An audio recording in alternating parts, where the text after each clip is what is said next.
Hey guys, I really gotta congratulate the Lakers here. As much as I'm not necessarily the biggest fan of LeBron, I really like the Celtics. I've always been with them. I'm like a Larry Bird person kind of fan, Bill Russell, but I really gotta congratulate the Lakers here. Honestly, what happened to Kobe Bryant was really terrible, and to see the Lakers pull this off, get Dwight Howard a ring, get AD a ring, get LeBron his fourth ring with the third team, it's really something special, and this Lakers team is definitely going to be a good threat for the next couple years to come.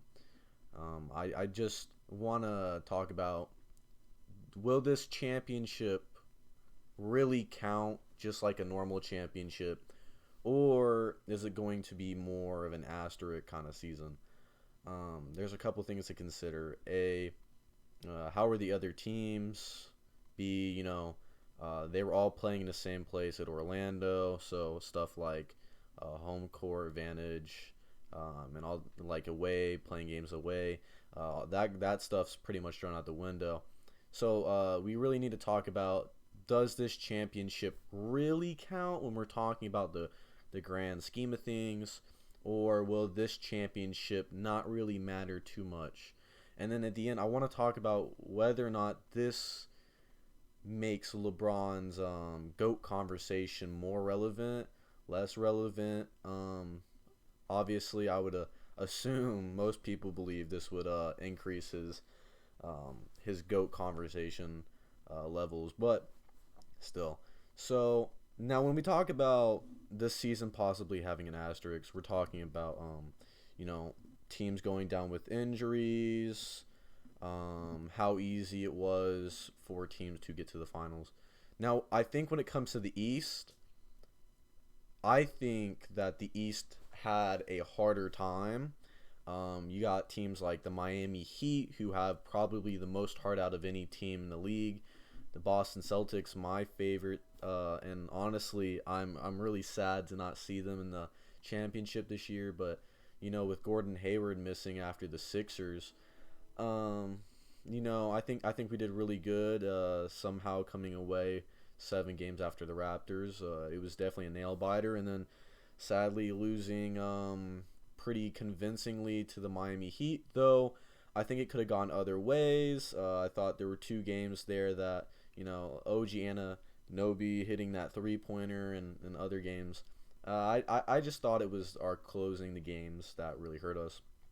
The Bucks, that sucks for the Bucks. They got beat really convincingly, really bad. This is definitely going to be a year for Giannis to consider his options. Is he going to continue one more year and then possibly go to another team, or is it going to be a thing where he goes to another team next year? We got to see on that one. And then the Raptors, we found out that Pascal Siakam might not be the man. A lot of I kind of considered Pascal Siakam the Jason Tatum of the Raptors. They had very similar numbers and they did really good all season, but in the end, Jason Tatum came out top, was putting up 30-point games, and Pascal was struggling to get even 20-point games in the playoffs, especially against the Celtics. So, is there a chance we see the Raptors next year as strong? I don't think so. I think the Raptors might become a little worse. I definitely think the 76ers have some things to think about. Maybe they get some shooters up in there and become a real contender instead of getting swept because they were just injury prone and all that. And then the Nets with Kyrie and Kevin Durant, though we don't know if they're going to come back fully healthy or if they're going to get injured again, because that seems like a reoccurring thing with Kyrie, and after Kevin Durant screwed up his ACL, um, you know it's not a good look for them, but definitely could come back next year. Now, when we're talking about the West, we got the Clippers, the Lakers, Dallas, which is coming up. I don't know what the Rockets are going to do this year. I'm a big fan of James Harden, but I don't think the small ball, like Kobe said, the small ball is not going to win them a championship. Um, And then you got Denver and Utah almost pulled off a really good upset, and then Mike Conley started doing bad, and that kind of got away from them. Um, so I would think when it comes to this season being having an asterisk next to it, I think no, but you could definitely make an argument for it. The reason why I say it could is because the Lakers, arguably definitely the best team in the league, possibly second. Kind of hard to judge it for being third. Um, they definitely had I would consider, relatively easy ride.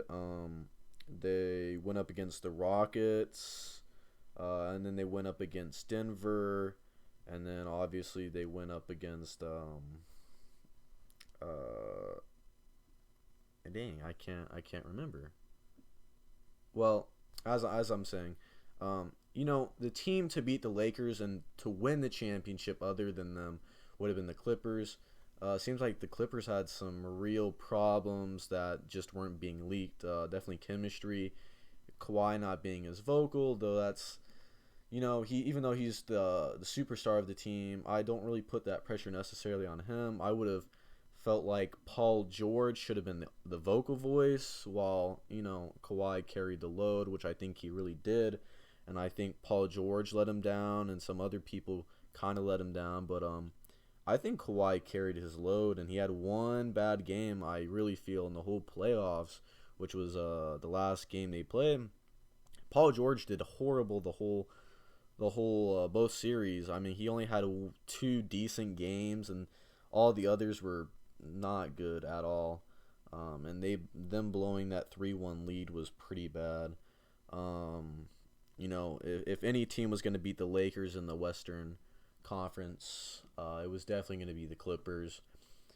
Now, what was interesting was the Lakers versus Miami Heat. I thought it was a pretty good series. I definitely think they didn't just give it to them, but man, with Game 6, I mean, they were up by 30 something. The Heat somehow cut it down to like 13 at one point. I think they definitely gave them a run for their money, but I think if Jimmy Butler didn't put his heart out there and control that team, they would have. I don't see them getting more than one win. If it wasn't for Jimmy, they wouldn't have gotten two, and they might not even gotten one. But other than that, I think it was a pretty decent playoffs. Though I definitely thought there were some things in the playoffs that, maybe if some players had joined or stayed, if some people didn't get injured, like for the Celtics, Gordon Hayward got injured, almost lost to the Raptors because of it, and probably could have beat the Heat if we had Gordon Hayward the whole time and if he was healthy. And then, honestly, I think, my Celtics team probably could have pushed the Lakers to 7, still would have lost, but I still think they could have pushed it to 7. So in the end, should this playoffs championship for 2020 have an asterisk next to it? No, I don't think it should.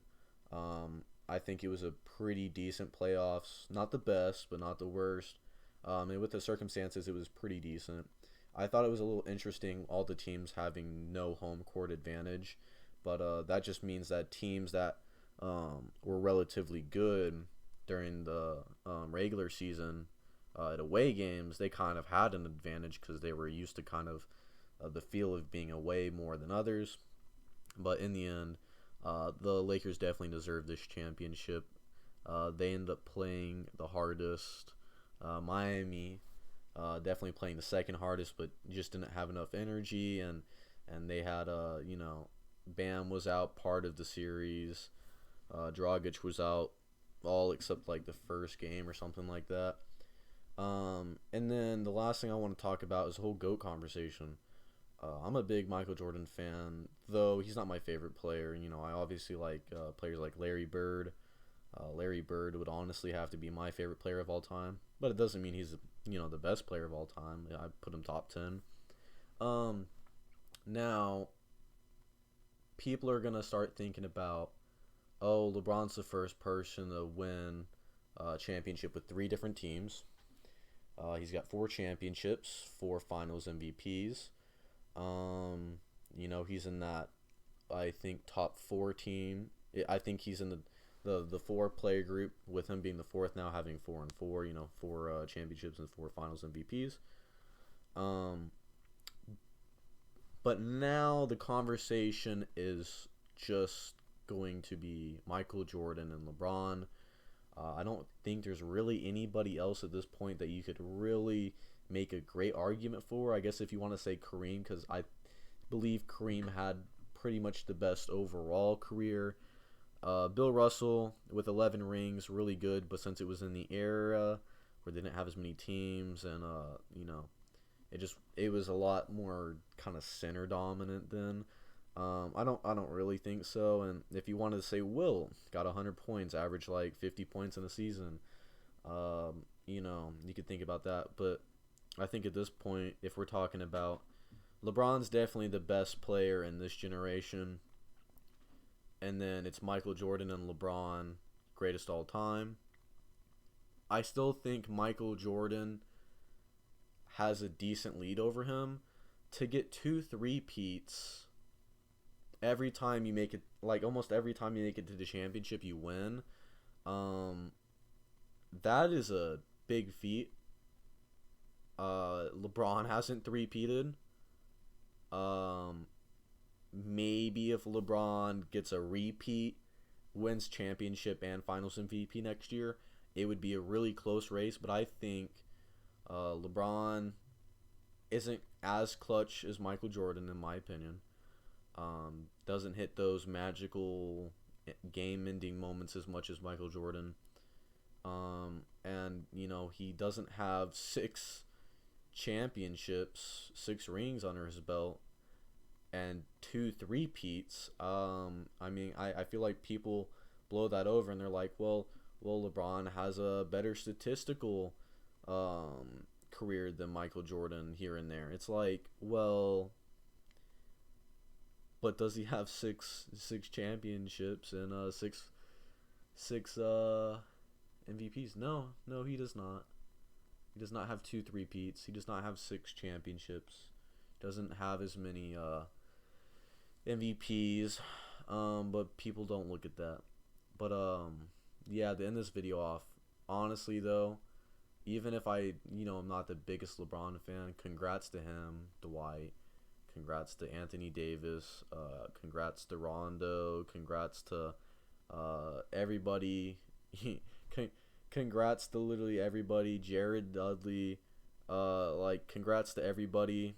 They played really good. They were good at making changes throughout the whole series, throughout the whole playoffs. They definitely deserve this championship, and I'm happy to see it. But I am hoping, in my opinion, they don't win next year. Celtics fan, a little biased. Yeah, you guys have a good night. I'll be back next video with a rant about what the Celtics should do in the offseason. Should they keep Gordon Hayward? Should they keep Kemba Walker? Should they trade him away? What changes could we make?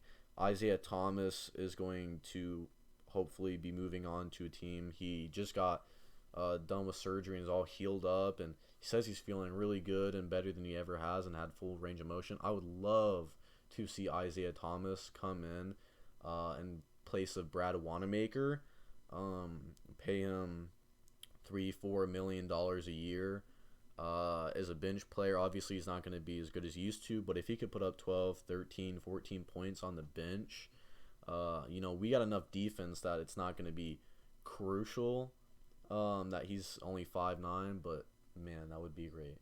But yeah, thank you guys for watching, and I'll see you guys' next video.